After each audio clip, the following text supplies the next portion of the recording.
The room was dim, lit only by the faint, flickering glow of a green desk lamp. A low hum of the air conditioner struggled against the heavy silence that hung like a suffocating blanket. John Keller, a mid-level analyst for U.S. intelligence, sat rigid in his chair, his fingers gripping a coffee mug that had gone cold hours ago. The mug trembled slightly in his hands, a betrayal of the steady demeanor he struggled to maintain. Across the room, the old rotary phone on his desk loomed larger than life. Its polished surface gleamed faintly in the dim light, a silent sentinel of doom. Each second stretched unbearably as the ticking of the wall clock drilled into his ears like a slow, maddening beat. Tick. Tick. Tick. John's heart thumped in sync with it, each beat more pronounced than the last. He glanced at the stack of reports scattered across his desk, satellite images, transcripts, and coded messages. Their contents told a story too dangerous to share with anyone outside this room. A story of Soviet missiles stationed in Cuba, pointed directly at American soil. He reached for the red folder stamped top secret and flipped it open again, though he'd already memorized every word. Inside, grainy black and white photos showed the unmistakable shapes of missile silos under construction. Accompanying notes confirmed the missiles were operational, armed, aimed, and ready. The coffee in his stomach churned as he imagined the unthinkable: cities reduced to rubble, lives extinguished in flashes of light and waves of heat. A sudden noise shattered the silence. The phone rang. A shrill, piercing sound that ripped through the air like a blade. John's breath caught in his throat as his hand hovered above the receiver, trembling. The fluorescent lights above flickered once, briefly casting the room in shadow before steadying again.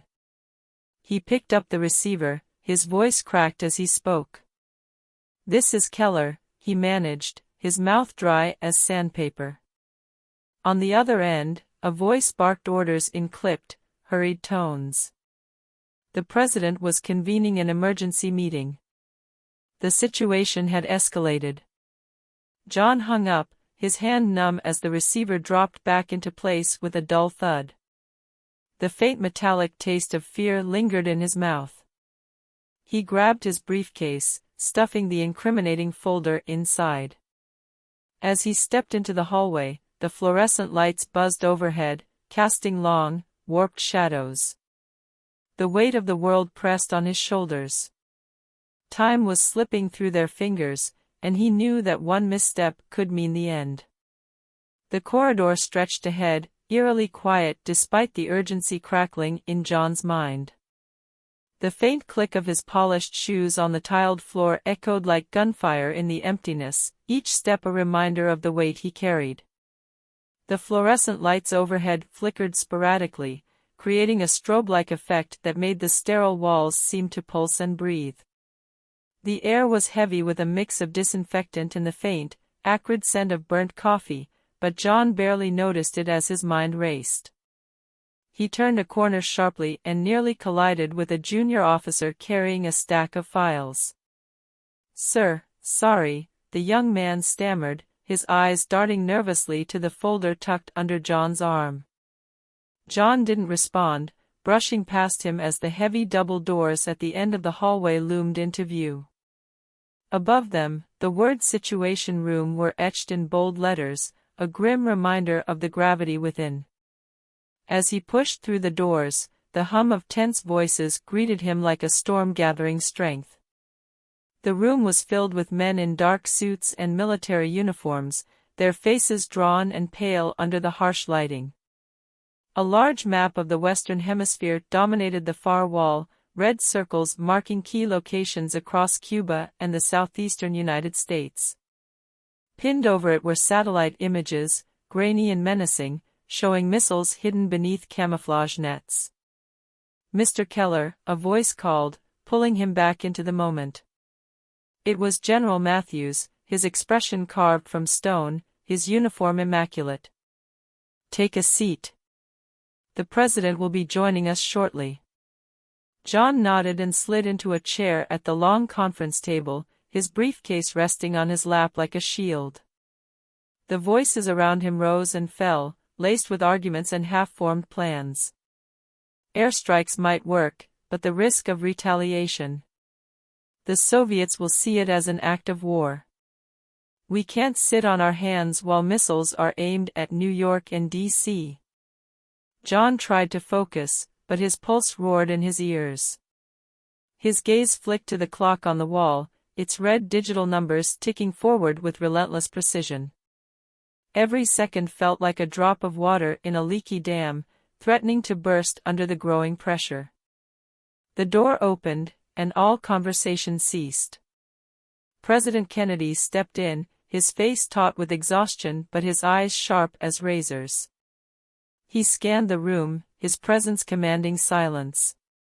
"Gentlemen," he said, his voice calm yet heavy with authority. "We are on the brink. Let's ensure we don't step over it." The room erupted again, this time with a frenetic energy that seemed to crackle in the air. John opened his briefcase, pulling out the red folder. He placed it on the table and slid it toward the president, who flipped it open without a word. John's throat tightened as he watched the president's eyes scan the contents. A flicker of something passed across his face, fear, anger, or perhaps both. The president looked up, meeting John's gaze. "Are we absolutely certain about this?" John nodded, his voice barely above a whisper. "Yes, sir. There's no doubt." Kennedy exhaled slowly, his jaw tightening as he closed the folder. "Then we have no choice." The room fell into a heavy silence, the enormity of what was about to unfold pressing down on them all. Outside, the distant rumble of thunder rolled through the night, a fitting prelude to the storm that was about to be unleashed. The president leaned forward, his elbows resting on the polished mahogany table, his hands clasped tightly.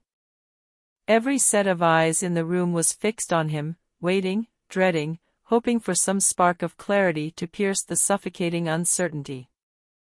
John sat motionless, his fingers curled around the edges of his chair as though it might anchor him to something solid. "Let's be clear," Kennedy began, his voice steady but carrying the weight of 1,000 unspoken fears. "If we act rashly, we risk a chain reaction that leads to annihilation, not just for us but for the entire world. We cannot afford a mistake."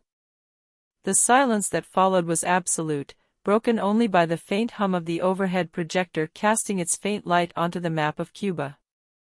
General Matthews cleared his throat, his deep baritone slicing through the tension. "With all due respect, Mr. President, waiting may be the biggest mistake of all. The Soviets know we've detected the missiles.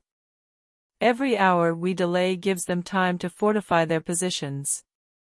Kennedy's eyes narrowed slightly, but he remained calm. "We've sent the ultimatum to Khrushchev. He knows what's at stake. Until we hear from him, we tread carefully. A preemptive strike could." A sharp knock at the door cut him off, and all heads turned. A young aide entered, his face pale and drawn, clutching a slip of paper in his trembling hand. He walked briskly to the president, leaning down to whisper in his ear as he handed him the message. The room held its collective breath as Kennedy unfolded the paper and read it, his expression unreadable. Seconds stretched into an eternity before he finally looked up. "Khrushchev has responded," he said, his voice calm but tinged with something indefinable. He placed the paper on the table, pushing it toward the Secretary of State, who snatched it up and read aloud.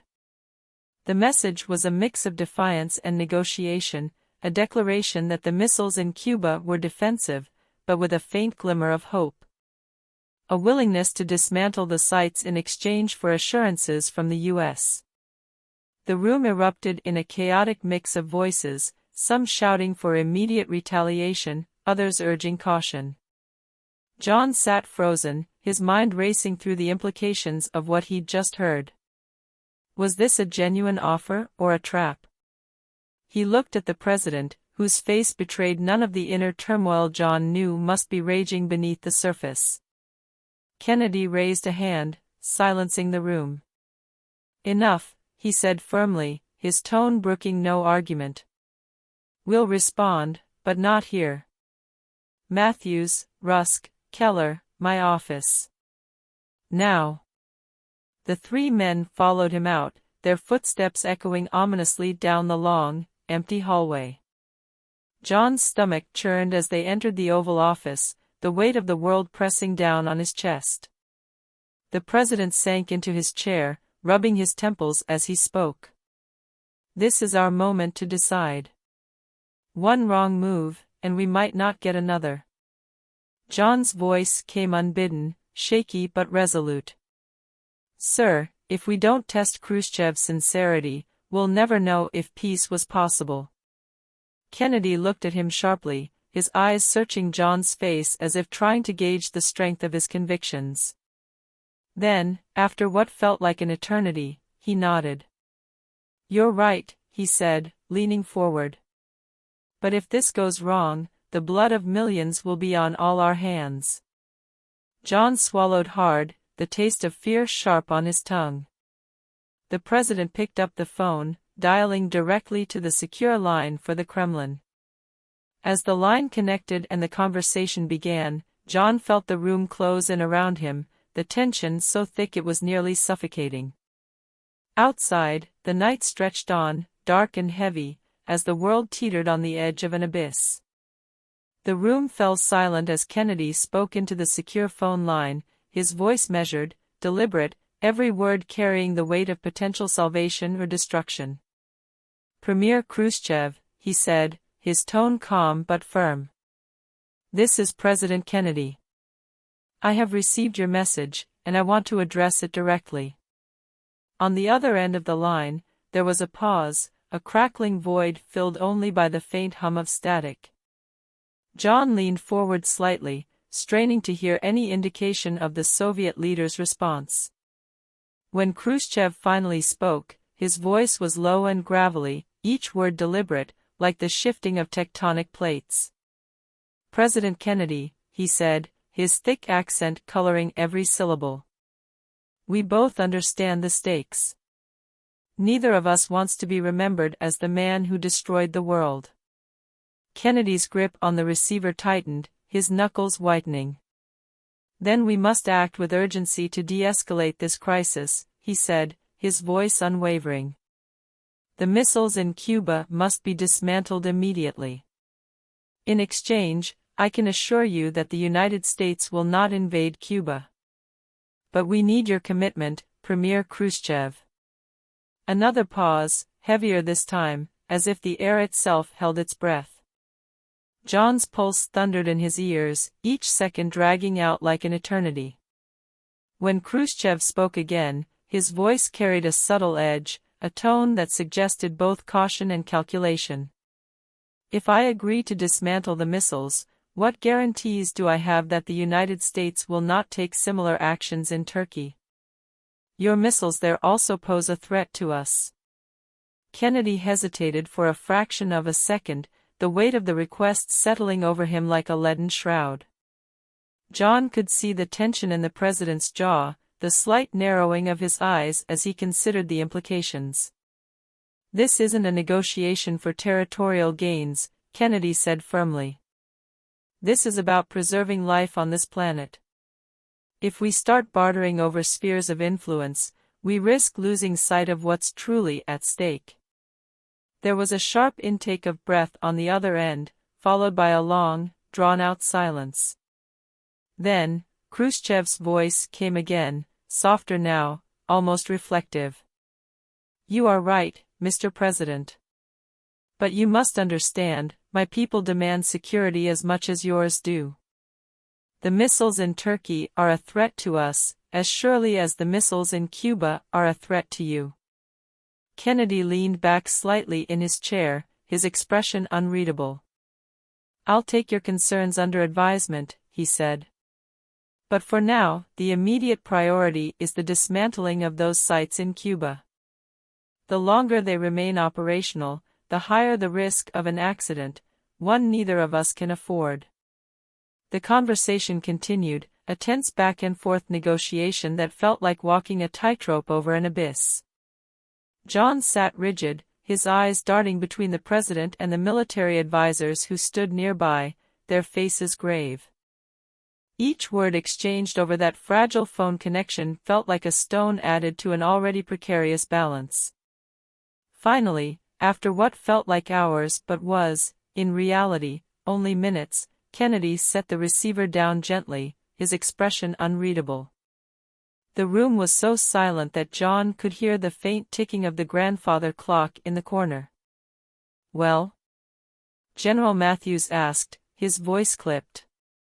Kennedy exhaled slowly, his shoulders sagging ever so slightly. "He's willing to dismantle the missiles in Cuba," he said. "But he wants reciprocal action in Turkey. He's not going to make this easy for us." The tension in the room shifted, transforming into something more volatile, part relief, part frustration. John felt a faint wave of dizziness wash over him, the enormity of what had just transpired settling in his chest like a weight. The president stood, his gaze sweeping the room. "Prepare a formal response. Make it clear that we are open to discussions about Turkey, but only after the Cuban crisis is resolved." As the others filed out to carry out their orders, John lingered, his feet rooted to the spot. Kennedy turned to him, his sharp eyes piercing. "Keller," he said, his tone quiet but commanding. "Do you think Khrushchev is serious about backing down?" John hesitated, his mouth dry. "I think he's serious about avoiding war, sir," he said finally. "But that doesn't mean we can trust him." Kennedy nodded, his expression grim. "Let's hope we're not about to find out the hard way." Outside, dawn was breaking, casting a faint gray light over the city. But in that room, it still felt like midnight, with the specter of destruction lingering just beyond the horizon. The dim light of dawn seeped through the heavy curtains of the Oval Office, but it did little to lift the oppressive atmosphere. President Kennedy remained seated, his gaze fixed on the map of Cuba that still dominated the far wall.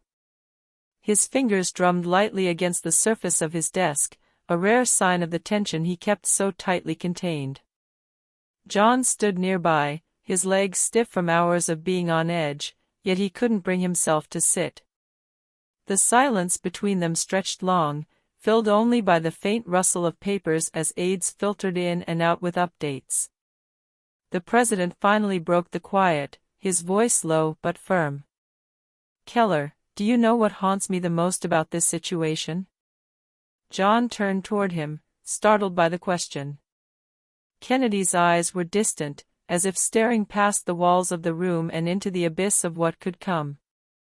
"It's not the missiles themselves," Kennedy continued, his tone almost reflective. "It's the fragility of the men involved.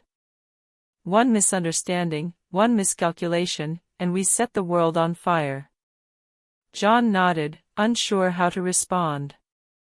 The president's words mirrored his own thoughts that had churned in his mind since the first report of the missile sites had crossed his desk.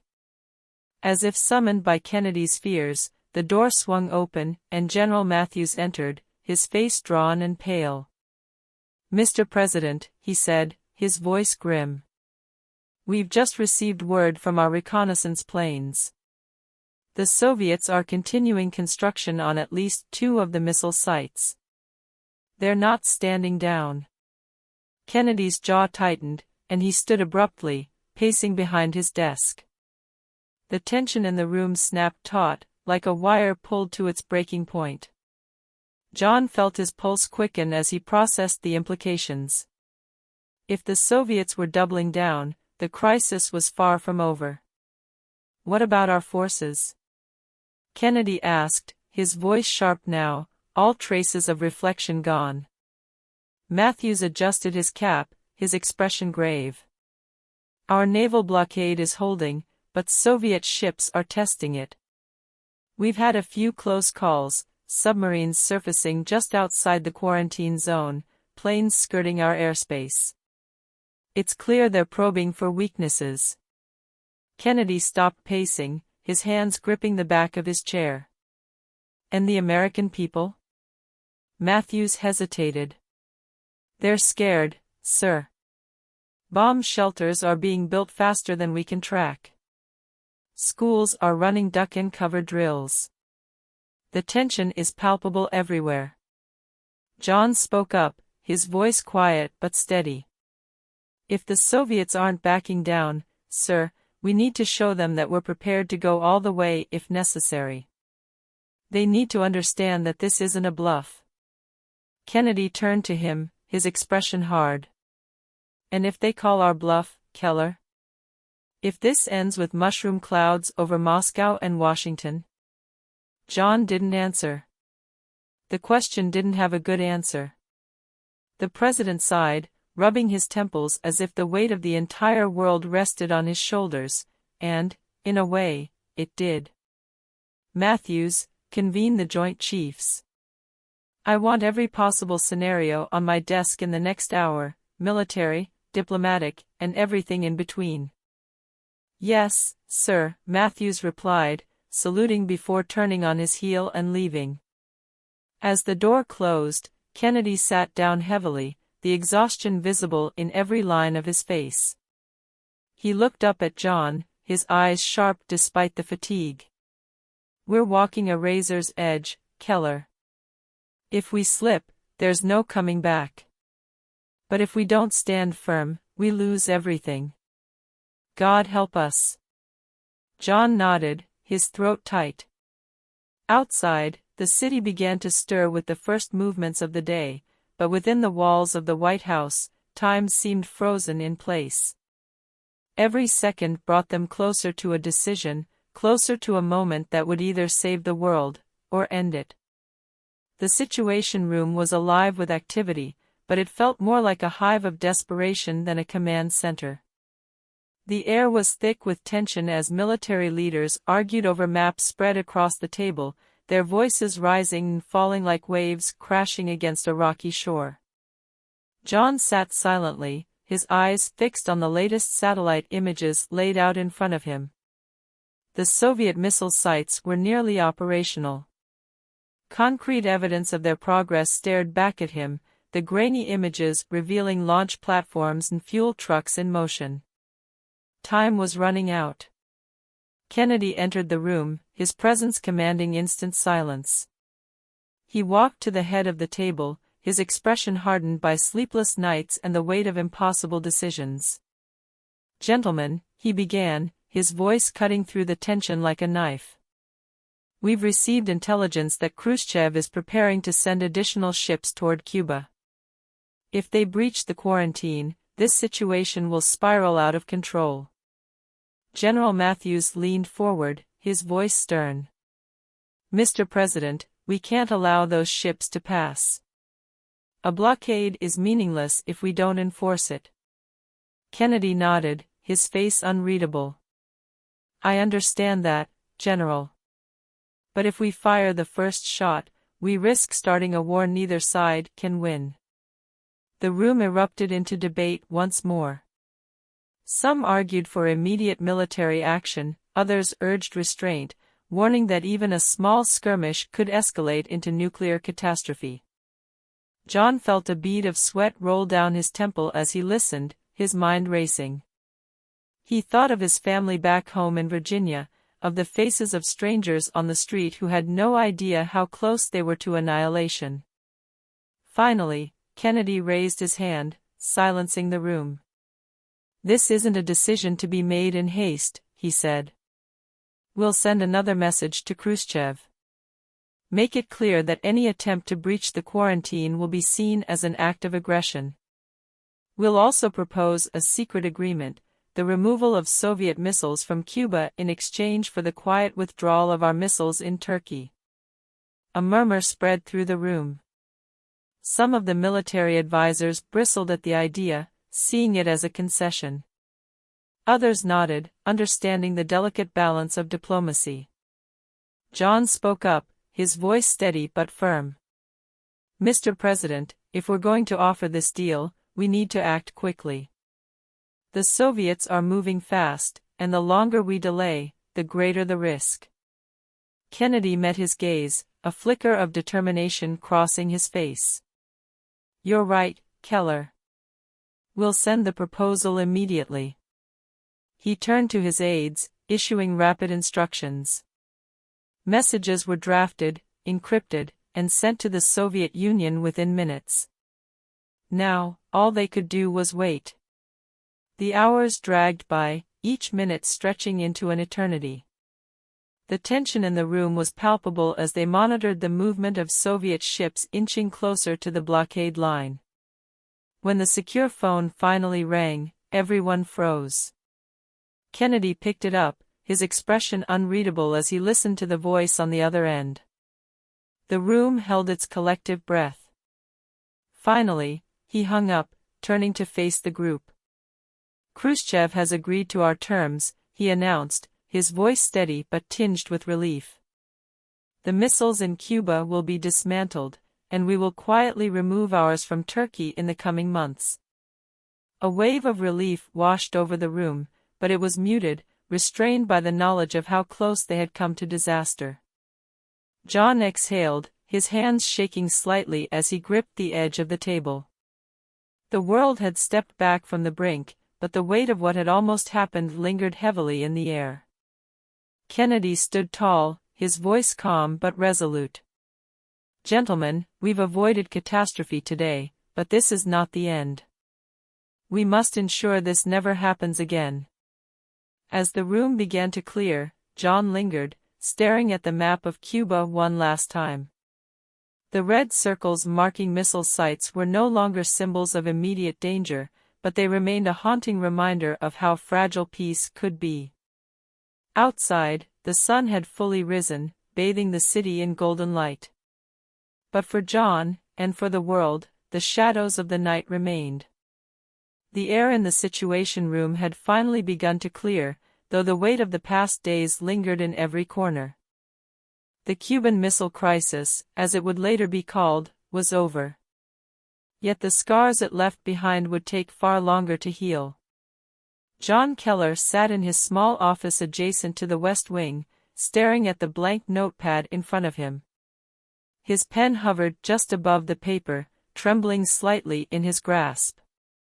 He had been tasked with drafting a summary of the events for the archives, something that would one day help historians make sense of how close the world had come to annihilation. But how could anyone condense the raw fear, the sleepless nights, the impossible choices into mere words? He looked up as a knock sounded at the door. It was President Kennedy. "Mind if I join you, Keller?" the president asked, his voice softer than usual. John stood quickly, motioning for him to sit. Kennedy waved him off. "No need for formalities," he said, leaning casually against the desk. For a moment, neither man spoke, the quiet between them carrying an unspoken understanding. "I wanted to thank you," Kennedy finally said, his tone earnest. "For your counsel, your composure. Not everyone can keep their head in a storm like that." John swallowed hard, unsure how to respond. "Thank you, sir. I just did what I thought was right." Kennedy nodded, a faint smile touching his lips. "That's all any of us could do." He glanced at the notepad, the empty lines glaring back at them. Struggling to find the right words? John let out a hollow laugh. "Something like that. It's hard to sum up what we all just lived through." The president's gaze grew distant, his expression tinged with something John couldn't quite place, relief, perhaps, or maybe just exhaustion. "History will judge us," Kennedy said quietly. "Not for the decisions we made in the heat of the moment, but for what we do after. The lesson isn't just about how close we came to war, it's about how we make sure no one ever comes this close again." John nodded, his chest tightening with the gravity of those words. Kennedy pushed off the desk and straightened his tie. Get some rest, Keller. You've earned it. As the president left, John sat back down, staring once more at the blank page. But now, the words began to flow. He wrote about the crackling tension in the air, the weight of every decision, and the razor-thin margin between peace and destruction. He wrote about the countless lives that had hung in the balance, and the fleeting, fragile relief that had come when the crisis was averted. Outside his window, the city moved on, oblivious to how close it had come to silence. Children played in parks. Cars honked in rush-hour traffic. The world, unaware, turned as it always had. John set down his pen and closed his eyes for a moment. In the stillness of his office, he finally allowed himself to feel the full weight of what had been avoided, and the gratitude that it hadn't come to pass. He exhaled deeply, the tension in his chest loosening ever so slightly. The Cuban Missile Crisis had ended, but the work of securing a lasting peace had only just begun. And with that thought, John rose, ready to face whatever came next. The world, fragile and imperfect, was still standing. For now, that was enough.